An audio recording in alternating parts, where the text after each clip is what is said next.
এই পর্যন্ত আমরা সংসদের দিকে তাকিয়ে আছি। সংসদের কি বক্তব্য দিচ্ছে। বাংলাদেশের সংসদটা মূলত জনগণের কল্যাণের জন্য স্থাপন করা হয়েছে। সেখানে জনগণের কথা বলা হবে। সেখানে অযাচিত অথবা অকার্যকর কথা বলার আমার মনে হয় প্রয়োজন নেই। কিন্তু তারা বলছেন, সংসদে অনেক কথাই বলছেন। কেউ মুক্তিযোদ্ধার পক্ষের শক্তি, কেউ মুক্তিযোদ্ধার বিপক্ষের শক্তি, কেউ রাজাকারের শক্তি, কেউ রাজাকারের দল, কেউ জুলাই সনদ বাস্তবায়নের পক্ষের শক্তি, কেউ জুলাই সনদের বিরোধী শক্তি।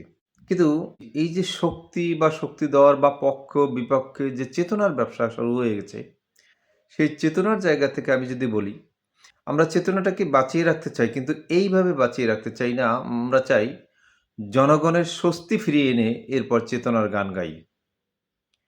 কিন্তু আমরা দেখছি জনগণের স্বস্তি নেই যেই জায়গাটায়, সেই জায়গাগুলোতে এখন চেতনার ব্যবসাই সবচেয়ে বড়।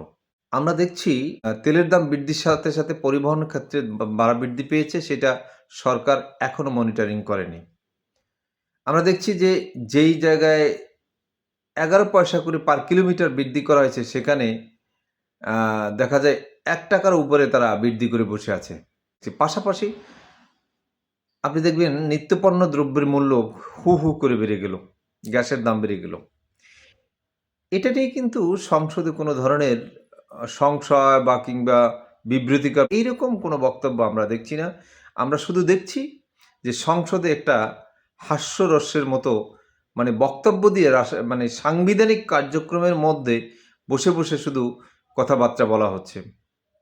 যেখানে আমরা দেখছি যে রাতের আঁধারে শহরে কোনো একটি প্রাইভেট কারের পিছনে দাঁড়িয়ে থাকা লোকটি প্রাইভেট কারের দরজা খোলা অবস্থায় তাকে দেশীয় অস্ত্র ধরে ছিনতাই করছে, সেইটা কিন্তু দেখছি না। আবার এও দেখছি মিরপুরের মতো জায়গায় যে একটি ছেলে যখন রাস্তা দিয়ে হেঁটে যাচ্ছে, তার মোবাইল ছিনতাই করার জন্য দেশীয় অস্ত্র দিয়ে তাকে হামলা করে। কই? এগুলো নিয়ে সংসদে কিন্তু আলাপ হয় না। আলাপ হয় চেতনার ব্যবসা, কিংবা কিভাবে কার কোন চেতনায় ব্যবসা করে এবং রাজনীতিটাকে একটা সাংঘর্ষিকের দিকে কিংবা অন্যদিকে প্রবাহিত করা যায়, এবং জনগণের যে জনগণের যে দুর্দশা বা দুর্দান্ত অবস্থা, সেইটাকে নিয়ে যাতে সেই জায়গাটাকে যেন অন্য পথে প্রবাহিত করা যায়, তার জন্যই আমার কাছে মনে হয় তারা এই চেতনার ব্যবসাগুলো করছে।